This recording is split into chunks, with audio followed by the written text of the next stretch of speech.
नमस्कार साथियों, आप सभी का आपके अपने चैनल लर्न एंड शेयर में मैं मनीष पिवाल तहे दिल से स्वागत और अभिनंदन करता हूं। मेरे प्यारे विद्यार्थियों, मेरे प्यारे साथियों, आज हम लोग संसाधन एवं विकास का लेक्चर नंबर 4 लेकर आए। हमारा जोश वही है, उत्साह वही है, विश्वास वही है और सोच भी वही है और एक ही उद्देश्य है कि आप लोगों के मन में से, आपके दिल में से, आपके दिमाग में से सामाजिक विज्ञान का डर निकाल दूं। आपकी हर एक एक खून की बूंद में, आपकी हर नस नस में अगर कुछ दौड़े तो सामाजिक विज्ञान के लिए प्यार दौड़े, और वो प्यार लाने के लिए आपको 2 पंक्तियां मेरे साथ कहनी होगी, अपने रजिस्टरों पे लिखनी होगी, अपने कमरे की दीवारों पे लिखनी होगी कि अब हम हो चुके हैं तैयार और अब हमें होने लगा है सामाजिक विज्ञान से प्यार। तो मेरे शेरों, हो जाओ तैयार और अब आपको होने लगा है सामाजिक विज्ञान से प्यार। आज जो हम लोग पढ़ने जा रहे हैं बहुत बहुत इंपॉर्टेंट चीज है। हम लोग संसाधन क्या होते हैं ये जान चुके हैं और आपको मैंने सिर्फ एक बात समझाई, इतनी बात समझ जाना कि संसाधन वही है जो हमारी आवश्यकताओं को, हमारी जरूरतों को पूरा करते हैं, वह संसाधन है। इसके अलावा बाकी आपको दिमाग में कुछ भी नहीं डालना, सिर्फ इतनी सी बात इंपॉर्टेंट है।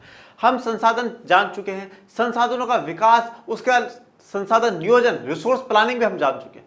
आज एक ऐसे संसाधन के बारे में पढ़ने जा रहे हैं जो बहुत बहुत बहुत ज्यादा इंपॉर्टेंट है। वो मतलब हर संसाधन का आधार है, अगर वो नहीं होगा तो सब बेकार होगा।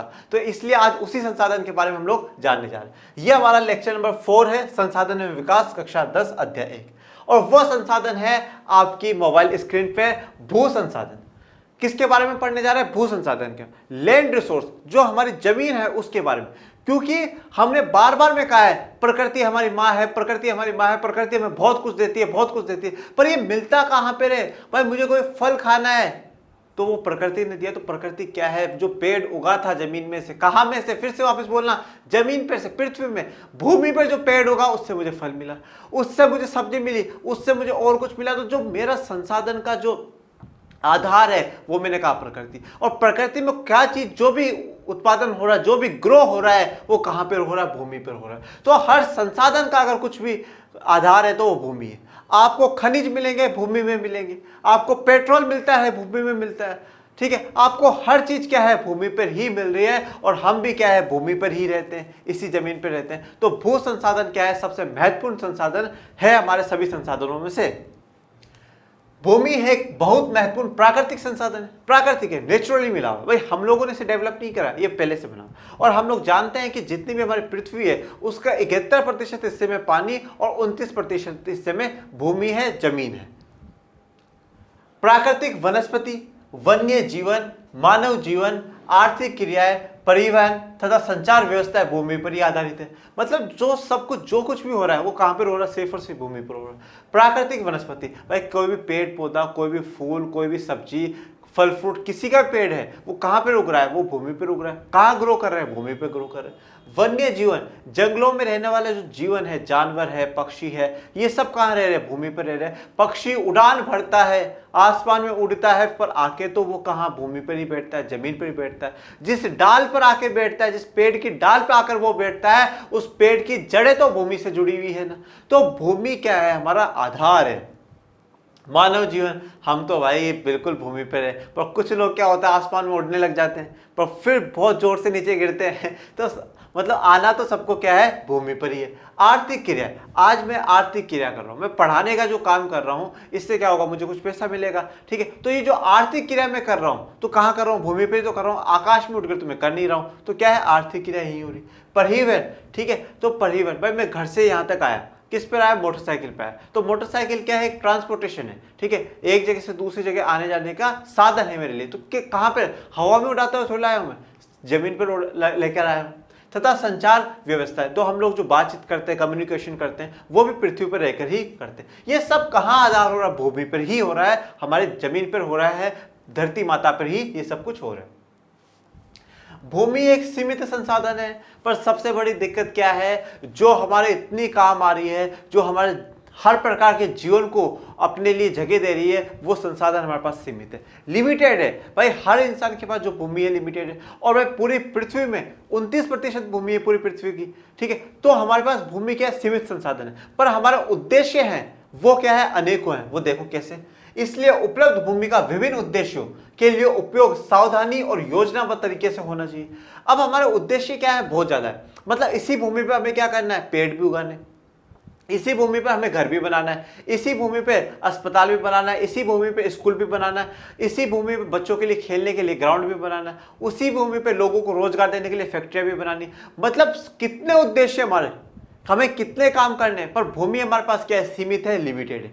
तो अब इस लिमिटेड का यूज होगा कैसे, इस सीमित संसाधन का यूज कैसे होगा, कैसे होगा, योजनाबद्ध तरीके से। कैसे होगा, योजनाबद्ध, योजना से होगा। हम पढ़ के आए ना लास्ट में, संसाधन नियोजन, तो योजना ही तो प्लानिंग, हमें प्लानिंग के साथ करना पड़ेगा।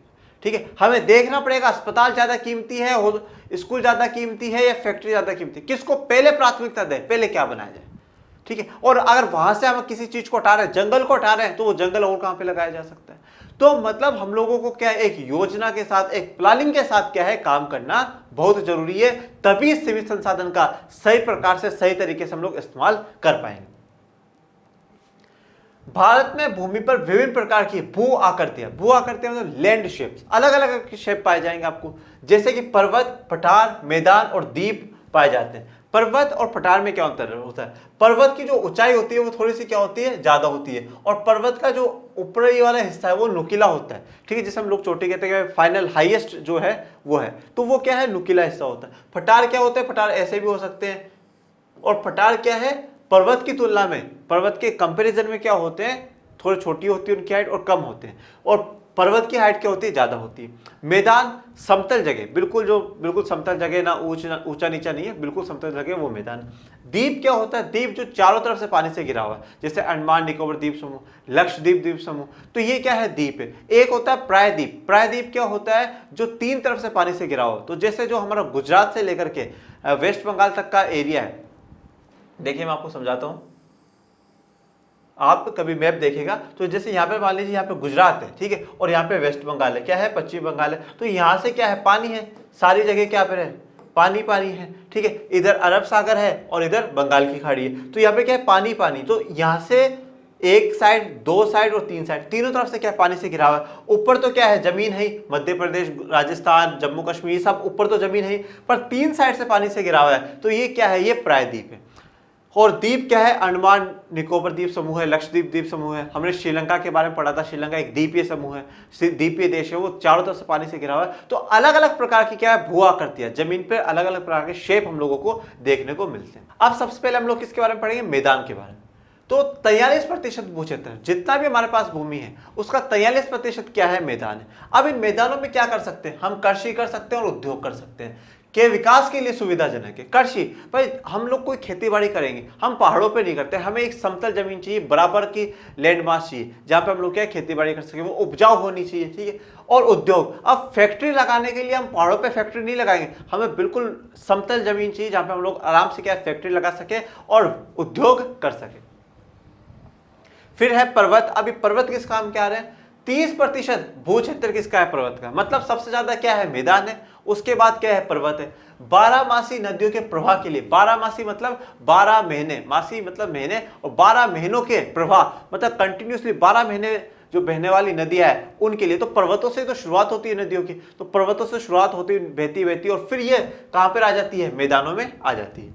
फिर है एक पर्यटन विकास। ठीक है भाई, अब उत्तराखंड है, हिमाचल प्रदेश है, ये क्या है, पहाड़ी इलाका है, वहाँ ठंडा रहता है, अच्छा मौसम रहता है, तो लोग घूमने के लिए जाते हैं, देखने जाते हैं कि वाह यार कितना अच्छा मौसम है, कितनी अच्छी सीनरी आ रही है, ठीक है, कितना ब्यूटीफुल वेदर। तो मतलब लोग वहाँ पे क्या एंजॉय करते हैं। तो पर्यटन मतलब टूरिज्म, तो वहाँ पे हम लोग टूरिज्म का भी डेवलपमेंट कर सकते हैं, अच्छी अच्छी होटलें बनवा सकते हैं, लोगों के लिए ठहरने के लिए व्यवस्था कर सकते हैं, तो उससे क्या होगा, पर्यटन का विकास भी अच्छा हो सकता है। फिर है पठार। 27% भू क्षेत्र में क्या है, पठार। 43 में मैदान, 30 में पर्वत और 27 में पठार।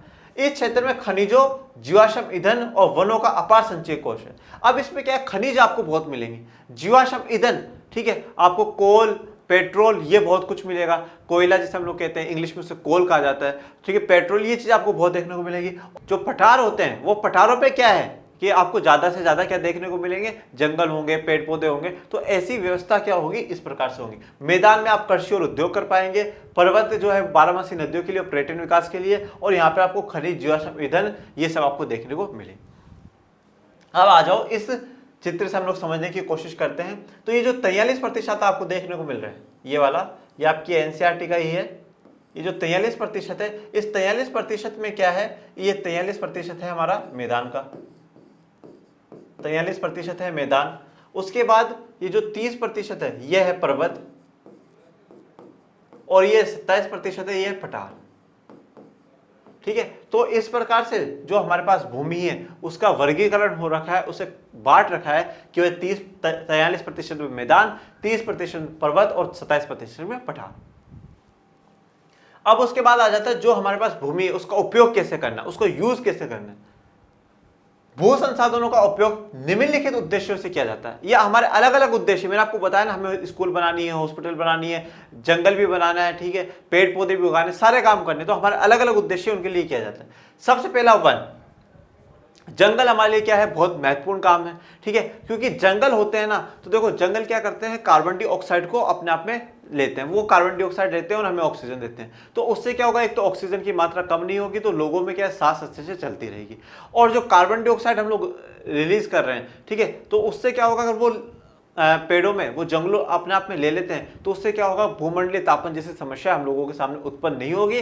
तो अगर हम लोग वन बनाना, वन क्रिएट करना, उत्पन्न करना बहुत ज्यादा जरूरी है। और हम अभी आगे पढ़ेंगे कि राष्ट्रीय वन नीति में कितना प्रतिशत भारत के क्षेत्र के वन होने चाहिए और कितने हैं। दूसरा है कृषि के लिए अनुपलब्ध भूमि।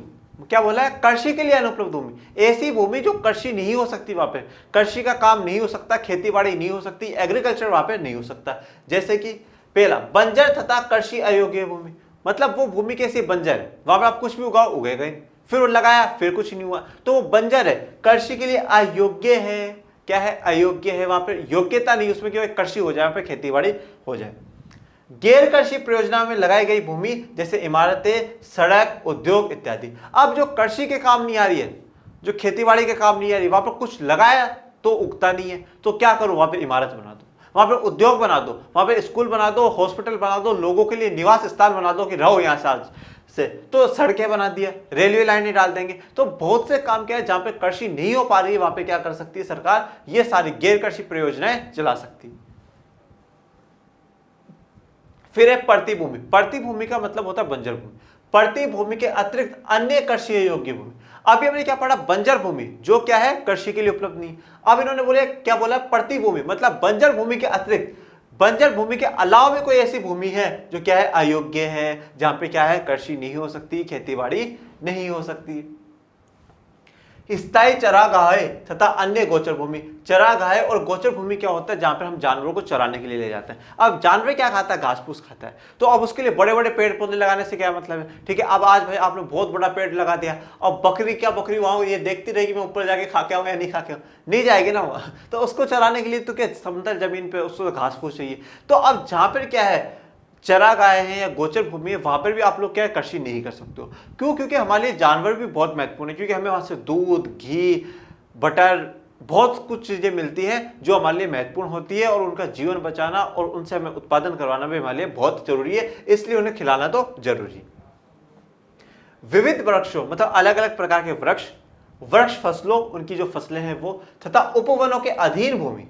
ठीक है, उपवनों के अधीन भूमि जो शुद्ध बोए गए क्षेत्र में शामिल नहीं है। अब ये शुद्ध बोए गए क्षेत्र क्या होता है, शुद्ध बोए गए क्षेत्र मतलब है साल में जो एक बार जो फसल बोई गई है उसे शुद्ध बोए गए क्षेत्र कहते हैं हम लोग। अब देखो क्या होता है भाई, बहुत से वृक्ष ऐसे होते हैं जो खुद पे खुद लग जाते हैं, उनकी फसलें होती हैं। उपवन जो छोटे मोटे जंगल होते हैं वो ऐसे होते हैं, तो वो क्या है, शुद्ध बोए गए क्षेत्र में नहीं, उनको मतलब बोया नहीं गया है, वो खुद पे खुद क्या हुए लगे। तो अब ऐसे वाले क्षेत्र में भी आप क्या कृषि खेतीबाड़ी नहीं कर सकते हो। कृषि योग्य बंजर भूमि जब 5 से अधिक वर्षों से खेती ना की गई। अब ऐसा जहां पे क्या हो गया, 5 से अधिक वर्ष हो गए जहां पे आपने खेतीबाड़ी नहीं करी तो वो बंजर हो गई। तो क्या हुआ, हमने पहले तो ये पढ़ा था कि ऐसी भूमि जो कृषि के लिए अनुपलब्ध है, कृषि हो ही नहीं सकती, ये ऐसी है जो बंजर होने के अलावा भी ऐसे कारण है जहां पे हम लोग क्या है, कृषि या खेतीबाड़ी नहीं कर सकते। अब आ जाओ पड़ती भूमि मतलब बंजर भूमि। अब मेन बंजर भूमि पर आ गए हम लोग। वर्तमान प्रति, एक होता है वर्तमान प्रति और एक अभी हम पढ़ेंगे पुरातन प्रति। वर्तमान प्रति जहां एक कृषि वर्ष या उससे कम समय से खेती ना की गई हो। वर्तमान प्रति भूमि क्या है, मतलब वर्तमान बंजर भूमि क्या है, जो 1 साल हो गया हमें वहां पे खेतीबाड़ी नहीं करी, 1 साल ही हुआ, या तो 1 साल या 1 साल से कम हमने खेतीबाड़ी नहीं करी, उसको छेड़ा ही नहीं है। ठीक है, उसके बाद दूसरी आती है वर्तमान प्रति भूमि के अतिरिक्त इसके अलावा, किसके, इसके अलावा प्रति भूमि या पुरातन प्रति। क्या है, पुरातन प्रति जो पुरानी हो चुकी है ये वर्तमान थी, अभी की है, ये पुरातन है, पुरानी हो चुकी है। मतलब 1 से 5 कृषि वर्ष से खेती ना की गई। यहां पर 1 साल तक खेती नहीं करी, हमने तब बोला वर्तमान पड़ती भूमि है। अब यहां पर 1 से 5 साल के बीच में, 1 साल से ज्यादा और 5 साल से कम, इस समय के दौरान में आपने खेती नहीं करी तो वो क्या हो गई? पुरातन पड़ती भूमि हो गई, वो खराब हो गई। मतलब क्या कहते हैं, कहा जाता है ना, अगर हथियारों का इस्तेमाल ना किया जाए तो उन पर जंग लग जाती है। हम दिमाग हमारा एक हथियार है, हम उसका इस्तेमाल नहीं करते तो जंग लग जाती है। ठीक है, तो उसी प्रकार से क्या है, ये जो भूमि का इस्तेमाल नहीं हो रहा है तो उसके चक्कर में क्या है, वो बंजर हो रही, खराब होती जा रही। अब आ जाते हैं शुद्ध निवल बोया गया क्षेत्र। ये शुद्ध निवल बोया गया क्षेत्र क्या है, अब इसको समझो।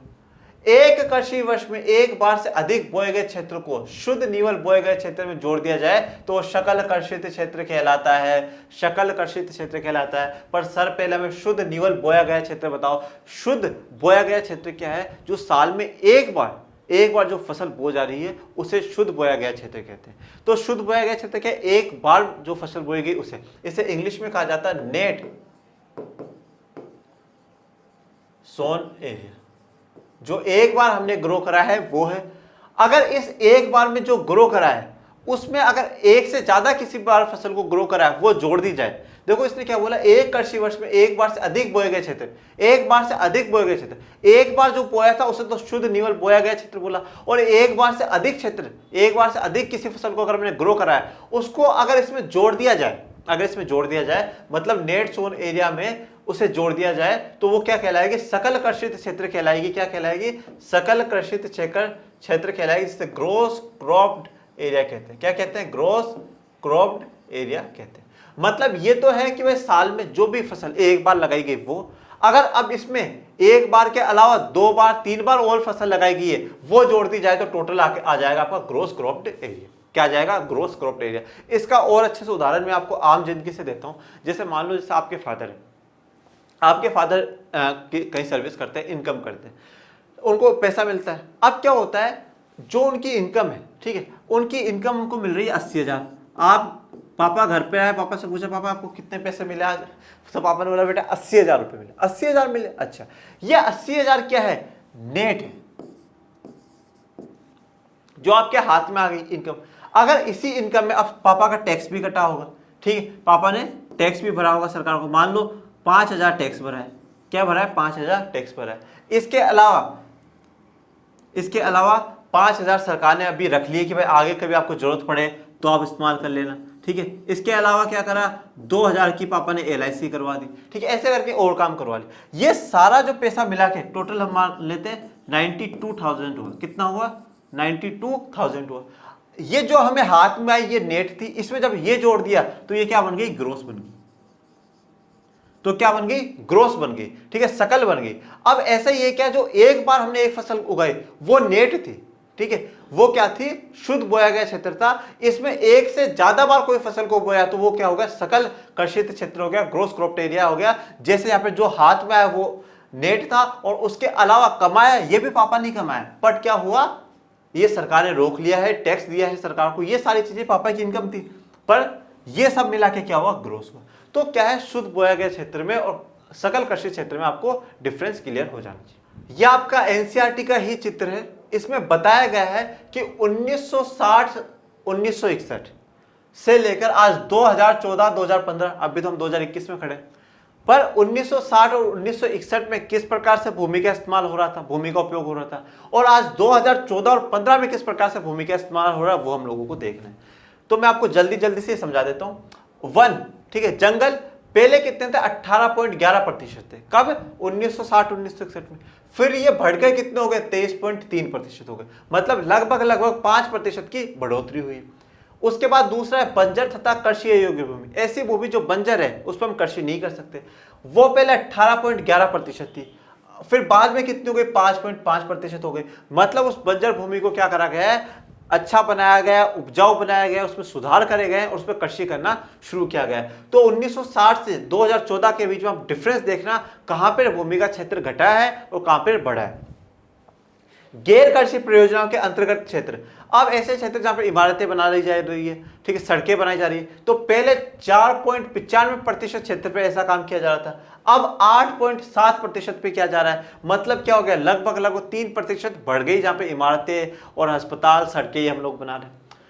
उसके बाद स्थायी चारागाह तथा अन्य गोचर भूमि, जहां पे हम जानवरों को चराने के लिए भेज रहे हैं, तो वो भूमि पहले कितनी थी, 4.71%, कितनी थी, 4.71%, फिर कम होकर कितनी हो गई, 3.3%, ये कम हो गई, ये बढ़ी है, फिर ये घटी है, फिर ये बढ़ी है, फिर ये घट गई। ऐसे विविध वृक्षों, वृक्ष फसलों तथा उपवनों के अंतर्गत क्षेत्र, जो क्या है, शुद्ध बोए गए क्षेत्र में नहीं आते, तो वो पहले कितने थे, वो 1.50% थे, 1.5% थे, अब कितना रह गया, 1% रह गया, मतलब ये भी क्या हुआ, घट गया। कृषि योग्य बंजर भूमि, भाई कृषि के लिए तो योग्य है पर वो बंजर है, काम की नहीं है, क्या करें हम उसका, पहले 6.23% था, अब कितना है, 4% है, ये भी क्या हो गया, कम हो गया। प्रति भूमि के अतिरिक्त अन्य पुरातन प्रति, मतलब प्रति भूमि, जो वर्तमान प्रति भूमि है जिसपे 1 साल से ज्यादा से खेती ना करी हो, उसके अलावा कौन सी होती है, पुरातन, जिसमें 1 साल से लेकर 5 साल के बीच तक क्या हो, कृषि ना करी हो, तो ये कितनी है, पहले 3.50%, 3.5% भूमि ऐसी थी जो इस प्रकार की थी, अब कितनी हो गई, 3.6% हो गई। उसके बाद है वर्तमान प्रति, अब जो 1 साल से कम में हमने खेती ना करी हो, तो वो कितनी थी, पहले 3.73%, ठीक है, अब कितनी हो गई, 4.9%, ठीक है। और बाकी शुद्ध निवल बोया गया क्षेत्र कितना, जिसमें हमने कुछ बोया है, तो पहले 46.26% था, अब 45.5%। तो ये पूरा जो है ग्राफ, ये जो पाई चार्ट है, इसको मैंने आपको बहुत अच्छे से समझाया, इसको हमें एग्जाम में नहीं उतारना है, हमें सिर्फ ये बात कॉन्सेप्ट को समझना है कि किस चीज में कितना परिवर्तन हो, किस चीज में कितना बदलाव आया है, ये बात हम लोगों को दिमाग में बिठानी है। बाकी इसको हम लोगों को एग्जाम कॉपी में जाके उतारना नहीं है कि सेम टू सेम ऐसा बना के आ जाए, बस आपको एक ट्रेंड को समझना है, किस प्रकार से बढ़ोतरी हुई है और किस प्रकार से किस चीज में घटाया है। भारत में भू उपयोग प्रारूप, अब भारत में भूमि का उपयोग किस प्रकार से हो रहा है, उसका क्या प्रारूप है, क्या सिस्टम है, वो हम लोगों को जानना है। भू उपयोग को निर्धारित करने वाले तत्व, अब भू उपयोग को, भाई हम भू उपयोग का इस्तेमाल कैसे करेंगे, कुछ ऐसे फैक्टर्स है जो डिसाइड करते हैं कि हम भूमि का इस्तेमाल कैसे करेंगे। तो कौन कौन से फैक्टर हैं सर, एक है भौतिक कारक, भौतिक कारक है फिजिकल रीजंस, भाई फिजिकल रीजंस, और वो भौतिक कारक पर हमारा कोई बस नहीं है, हम उसमें कुछ भी नहीं कर सकते। जैसे ये है मानवीय कारक, इसमें तो आप सब जानते हो, मानव सबसे बड़ा संसाधन है, और पहले भी कहा मानव सुधार भी सकता है, बिगाड़ भी सकता है। अब भौतिक कारक पे आ जाओ, भू आकृति, अब अगर कहीं की भू आकृति कैसी है, उसमें हम लोग कुछ नहीं करते, कहीं पहाड़ है, कहीं पठार है, कहीं द्वीप है, कहीं प्रायद्वीप है, तो उसमें हमारा कोई दोष नहीं है, ये बना हुआ है ऐसा सिस्टम, ठीक है, पृथ्वी पे बना हुआ है, हम इसमें कुछ नहीं कर सकते। अब कहीं पर क्या है, पहाड़ है, तो हमें पहाड़ के हिसाब से काम करना पड़ेगा, वहां पे हम पर्यटन विकास विकसित कर सकते हैं। अगर पठार है तो हम वहां जीवाश्म ईंधन निकाल सकते हैं, ठीक है। समतल भूमि है तो हम वहां पे क्या है, खेती बाड़ी कर सकते हैं। तो भू आकृति के अनुसार हम क्या भूमि का उपयोग कर सकते हैं। जलवायु, जलवायु का मतलब होता है क्लाइमेट, भाई वहां का क्लाइमेट कैसा है, ठंडा है, गर्म है, बारिश है, ये सब भी क्या है, हमारे हाथों में नहीं होते, ये जो प्रकृति का जो नियम है उस हिसाब से क्या है, जलवायु चलती रहती है, क्लाइमेट चलता रहता है। तो हम लोग क्या है, उस हिसाब से ही काम करते हैं, किस प्रकार से हमें इसका इस्तेमाल करना है वो हमें देखना है। मृदा के प्रकार, आगे जाकर मृदा संसाधन हम लोग पढ़ेंगे, तो ये जो मृदा के प्रकार है, जो मिट्टी जिसे हम लोग बोलते हैं, इसके अलग अलग प्रकार होते हैं, और अलग अलग प्रकारों में हम अलग अलग प्रकार की खेतीबाड़ी कर सकते हैं, उनसे अलग अलग प्रकार के संसाधन हम लोग ले सकते हैं। तो मृदा का प्रकार कौन सा है वो हमें जानेंगे, तभी हमें क्या भूमि का सही प्रकार से इस्तेमाल कर पाएंगे। अब मानवीय कारक, जनसंख्या घनत्व, जनसंख्या घनत्व क्या होता है, पॉपुलेशन डेंसिटी से इंग्लिश में कहते हैं।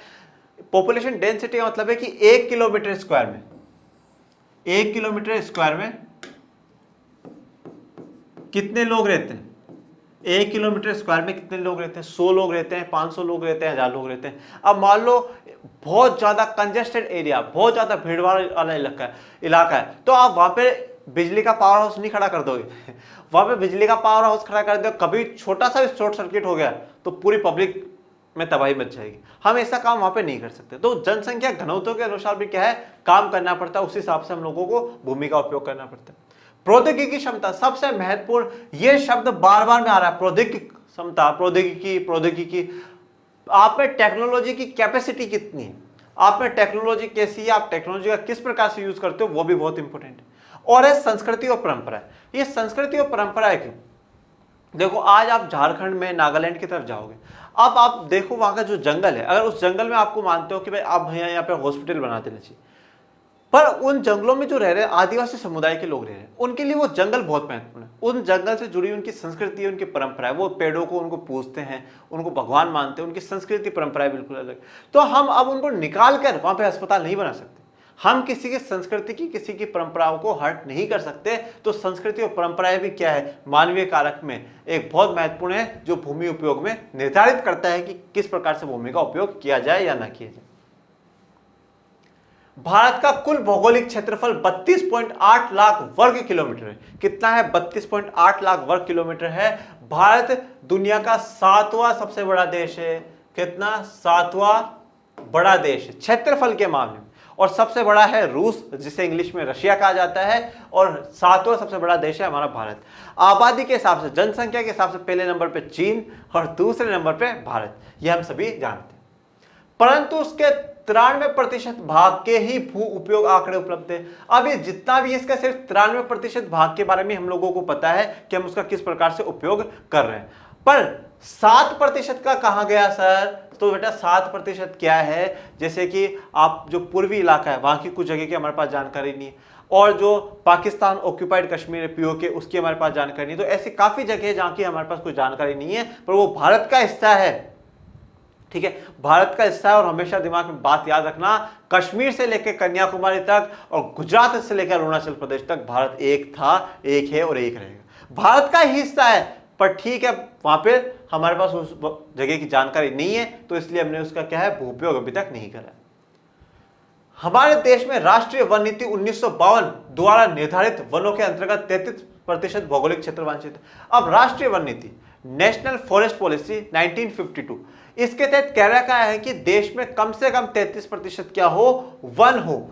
जंगल होने ही चाहिए। क्यों होने चाहिए? क्योंकि भूमंडलीय तापन ना बढ़े, ओजोन परत जैसी समस्याएं ना हो, प्रदूषण जैसी समस्या ना हो, तो 33% जंगल होना चाहिए, जिसकी तुलना में वन के अंतर्गत क्षेत्र काफी कम है, पर अभी बहुत बहुत कम है हमारे पास। ठीक है, जैसा कि हम लोगों ने बड़ा देखा भी था, अभी बढ़ोतरी तो हुई है, 18.8 से 23 पे बढ़े, पर 2014 तक। अब 21 में कितना हो गया उसकी अभी एग्जैक्ट डेटा नहीं है, पर फिर भी अभी हम 33% से दूर है।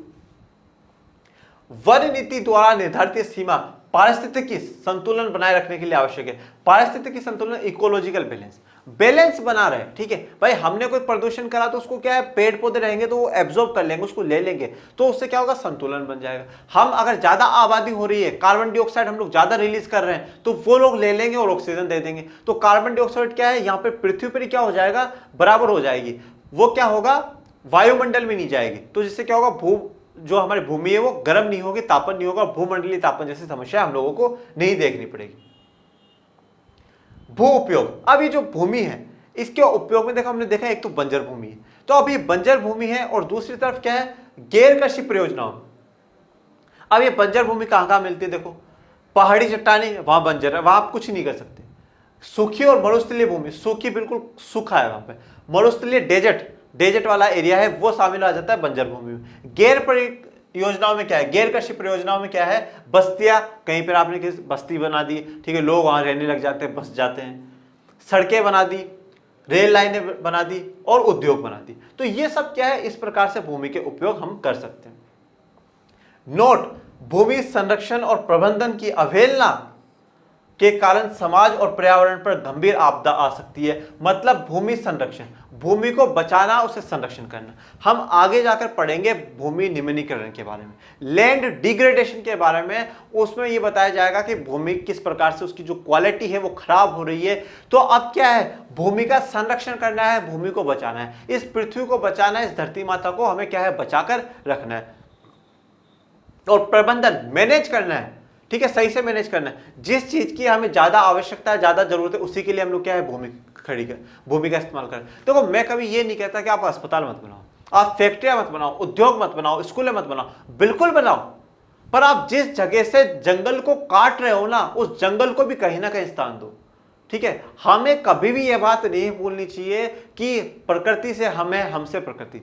ठीक है, हमसे पहले भी बहुत से लोग ऐसे रह रहे थे जो इस प्रकृति का इस्तेमाल कर रहे थे, ठीक है। पर हमने ऐसा क्या कर दिया इस मानव ने, आज की मानव ने, जो इतना प्रकृति को दुख हो रहा है कि वो बार बार में रिएक्ट कर रही है। कभी सुनामी आ रहा है, कभी चक्रवात आ जाते हैं, कभी आंधी तूफान आ जाते हैं, लोग उड़ जाते हैं, मर जाते हैं। अब कोरोना जैसी महामारी है। तो ये क्यों है?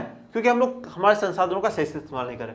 तो हमें भूमि को बचाना भी है और मैनेज करके उसके सही जगह यूज भी करना है। अगर हमने इसकी अवहेलना कर दी, मतलब नकार दिया, तो क्या होगा? समाज पर भी और पर्यावरण पर, दोनों पे बहुत बड़ी आपदा आ सकती है। इसी नोट के साथ मैं आज आप लोगों को छोड़कर जा रहा हूं। और मेरे विद्यार्थियों, आपको सामाजिक विज्ञान में एक बात बहुत विशेष रूप से ध्यान रखनी है कि सामाजिक विज्ञान हमें रटने के लिए नहीं पढ़ना, हमें सीखने के लिए पढ़ना। आप अच्छे मार्क्स लाओ, ये मेरा उद्देश्य है, पर आप इस सामाजिक विज्ञान को अपने जीवन में उतारो, ये मेरा उससे बड़ा उद्देश्य है। तभी क्रांति आएगी, और वो क्रांति आप और मैं लेकर आएंगे। और अगर आज के वीडियो में आपको किसी भी प्रकार की प्रॉब्लम आई हो तो कमेंट बॉक्स में मुझसे पूछें और ताबड़तोड़ कमेंट लिखते हैं कि हम अब हो चुके हैं तैयार और अब हमें होने लगा है सामाजिक विज्ञान से प्यार। अपने घरों में रहें, सुरक्षित रहें, आपके अपने परिवार को लाइक करें, शेयर करें, सब्सक्राइब करें। Thank you so much.